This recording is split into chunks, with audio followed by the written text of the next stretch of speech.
Horror कहानियां TV. खून की प्यास पार्ट 2। और उसके बाद वो जंगल एक बार फिर से सुमन की चीखों से गूंज उठा। लेकिन आज की रात सुमन की चीखों को सुनने वाला वहां पर कोई भी नहीं था। अगर वहां पर कोई मौजूद था तो बस हरिया, जो कि अब एक भेड़िए में बदल चुका था। सुमन के बालों को पकड़कर घसीटते हुए वो जंगल के बीचों बीच एक जगह पर ले जा रहा था। अगली सुबह गांव में। अरे भाई, पता नहीं क्या बात है, अपने गांव का हरिया किसान और उसकी पत्नी सुमन दोनों गायब हैं। दोनों का कोई अता पता नहीं। अरे कैसी बातें कर रहे हो भाई, ये कब हुआ है? अरे पूरे गांव में खबर फैली पड़ी है। कल रात को दोनों खेत की तरफ जा रहे थे, लेकिन लौटकर आए ही नहीं। तो हो सकता है अपने खेत पर होंगे। पूरा गांव ढूंढ कर आया है भाई। जानते हो क्या मिला वहां पर? क्या हुआ भाई? क्या मिला? बताओ हमें, क्या मिला? अरे हरिया की पत्नी सुमन के कपड़े पड़े हुए थे। शरीर का एक एक कपड़ा फटा हुआ झोपड़ी के बाहर पड़ा था, लेकिन दोनों पति पत्नी का कोई पता ठिकाना नहीं था। अरे भाई, लेकिन उसका जो दोस्त है ना रामू किसान, उससे पता करके आते हैं ना। अब तक तो दोनों साथ ही खेत पर जाया करते थे। हाँ, हमें उसके घर जाना चाहिए भाई। चलो वहाँ चलते हैं, चलो। वो सारे लोग रामू के घर पर पहुंचते हैं। रामू अपने घर के बाहर बैठकर हुक्का पी रहा था। आज सारे के सारे लोग टोली बनाकर मेरे घर क्यों आ रहे हैं? क्या कोई मर गया क्या भाई? अरे कैसी बातें कर रहे हो? तुम्हारा सबसे अच्छा दोस्त हरिया और उसकी पत्नी गायब है, और तुम यहाँ बैठकर हुक्का पिए जा रहे हो हैं? रामू ने अजीब सी नजरों से उन सब गांव वालों की तरफ देखा, जिसकी वजह से वो लोग एक बार के लिए डर गए। गायब है?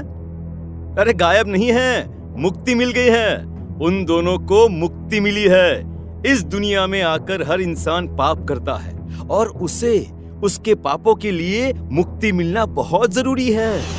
अरे ये कैसी बहकी बातें कर रहे हो भाई, हैं? और इसका चेहरा अजीब सा क्यों लग रहा है? लगता है दोस्त के मरने का गम बैठ गया है। पागल हो गया है शायद ये पागल। ये बात सुनते ही रामू चीख कर जोर से चिल्लाते हुए कहता है, पागल मैं नहीं हूँ, पागल तुम सब हो।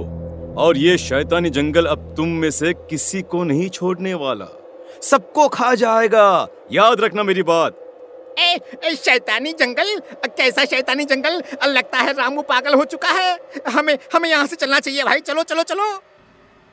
तभी रामू की पत्नी बाहर आती है। नहीं, आप लोग इनकी बात का बुरा मत मानिए।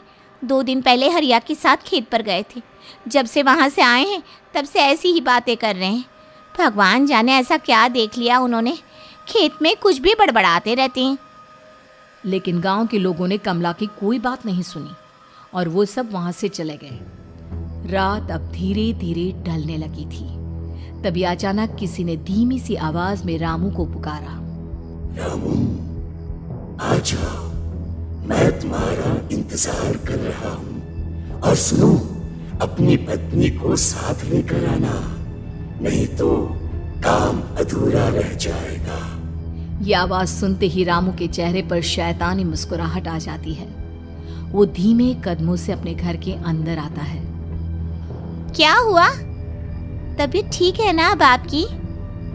मैं तुझे अपने साथ खेत पर ले जाने आया हूँ, चल। मैं तुम्हारे साथ कहीं नहीं जाने वाली। मुन्ना गहरी नींद में सो रहा है, और उसे अकेला छोड़कर मैं तुम्हारे साथ खेत पर नहीं आ सकती। वैसे भी तुम्हारे उन खेतों में भगवान जाने कौन सा राक्षस घूम रहा है, मुझे तो डर लगता है। रामू गुस्से में दांत पीसता अपनी झोपड़ी से बाहर आ जाता है, और कमला गहरी नींद में अपने बच्चे के साथ सो जाती है। तभी अचानक रात को रामू की झोपड़ी के ऊपर एक साया वही गाना गुनगुनाते हुए घूमने लगता है, जो हरिया के मोबाइल में बजा करता था। मैं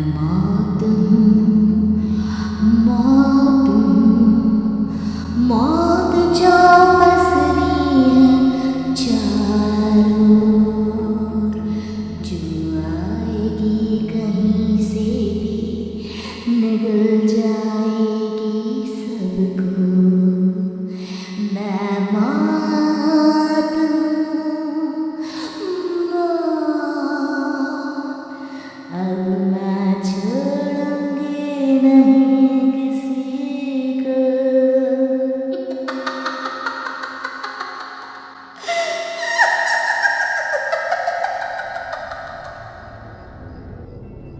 ये आवाज सुनकर रामू की पत्नी कमला की आंख खुलती है और वो देखती है कि उसका मुन्ना अपनी जगह से गायब था।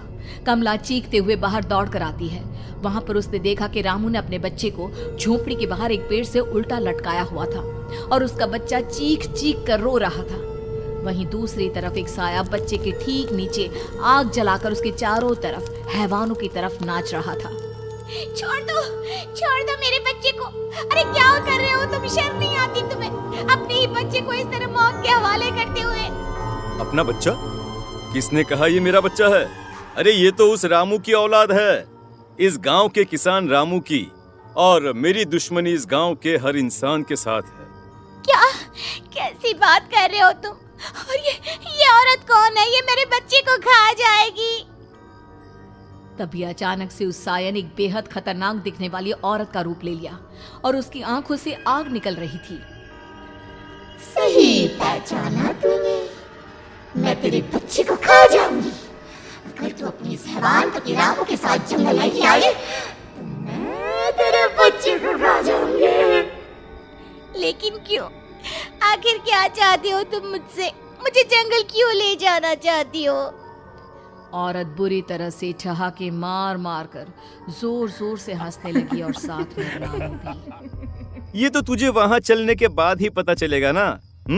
अगर तू नहीं आई तो थोड़ी देर में तेरा ये बच्चा आग में जलकर मर जाएगा। चल जल्दी। नहीं, मेरे बच्चे को छोड़ दो। तुम जहाँ कहोगे मैं तुम्हारे साथ चलने के लिए तैयार हूँ। और उसके बाद उस बच्चे को झोपड़ी में लिटाकर आगे आगे वो साया चल रहा था और उसके पीछे पीछे रामू अपनी पत्नी के बाल पकड़कर उसे घसीटते हुए जंगल की तरफ ले गया। जंगल में जाने के बाद, कितनी खूबसूरत हो तुम। आज की रात बस तुम और मैं एक दूसरे के साथ रहेंगे। मुझे तुमसे बहुत डर लग रहा है। तुम्हें क्या हो गया है? तुम तो बिल्कुल ठीक थे। वो होगा जो हमारे बीच होना चाहिए। तो आओ अपने आप को मेरे हवाले कर दो। कमला ने डर की वजह से अपनी दोनों आंखें कसकर बंद कर ली थी। रामू ने बुरी तरह से चीख कर कमला से कहा, आंखें खोलो अपनी और मेरी तरफ देखो। कमला ने जैसे ही अपनी आंखें खोली उसने देखा कि रामू एक खतरनाक खूनी हैवान में बदल चुका था। कौन हो तुम? जाने दो मुझे। क्या चाहते हो मुझसे? वही जो एक आदमी एक औरत से चाहता है। मैं तुम्हारा पति रामू नहीं बल्कि इस जंगल का एक भेड़िया हूँ और आज की रात तुम्हारे खून से अपनी प्यास बुझा जाऊं। और उसके बाद वो जंगल कमला की दर्दनाक चीखों से गूंज उठा। अगली सुबह कमला के कपड़े भी जंगल में उसी तरह पाए गए जैसे कि सुमन के पाए गए थे। इस घटना के बाद पूरे गांव में दहशत का माहौल था। अपने माँ बाप की मौत और गांव में हो रहे इस तरह की घटनाओं की खबर सुनकर किशन शहर से गांव लौट आया था। अपने माँ बाप की बेदर्द मौत की वजह से वो बहुत परेशान था। तभी अचानक उसे अपने घर में खाट के नीचे पड़ा हुआ वो मोबाइल फोन मिला जो उसने अपने पापा हरिया को गिफ्ट किया था। अरे कितने प्यार से पापा के लिए मोबाइल फोन लेकर आया था। इसे एक दिन भी काम में नहीं ले पाए। और आखिर कौन है जो गांव में इस तरह की हत्याएं कर रहा है? क्या है इन सब के पीछे? क्या है? मुझे पता करना ही होगा, वरना एक दिन पूरा का पूरा गांव खाली हो जाएगा। इस गांव में एक भी जिंदा इंसान नहीं बचेगा। गांव के लोगों की मदद करने के इरादे से किशन अपने गांव से दूर एक दूसरे गांव में बहुत बड़े तांत्रिक के पास मिलने के लिए गया। तांत्रिक बाबा, अब आप ही कुछ उपाय बता सकते हैं। भगवान जाने हमारे गांव को किसकी नजर लग गई है। नजर नहीं लगी है, किसी ने तुम्हारे गांव को बद्दुआ दी है। किसी सताई हुई आत्मा का प्रकोप है और अब वो पूरे गांव में किसी को नहीं छोड़ेगी जब तक उसकी आत्मा को शांति नहीं मिल जाती।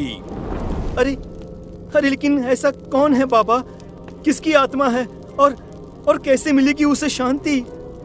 मौत है मौत, कहीं से भी आएगी और सबको निगल जाएगी। इससे बचने का सिर्फ एक ही उपाय है, लेकिन उस उपाय को करना आसान नहीं होगा। जो भी उस उपाय को करने की कोशिश करेगा उसकी जान जा सकती है।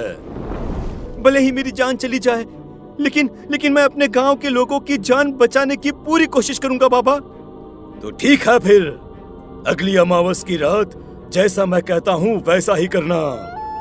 अमावस की रात तांत्रिक के बताए अनुसार किशन अपने साथ केरोसिन लेकर जंगल की तरफ चल पड़ा।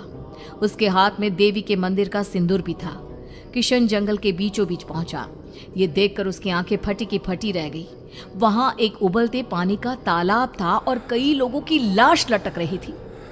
किशन के माँ बाप की लाश भी वहीं थी। माँ, बापू, क्या हो गया? ये क्या हो गया? तभी वहां पर एक औरत और आदमी आते हैं।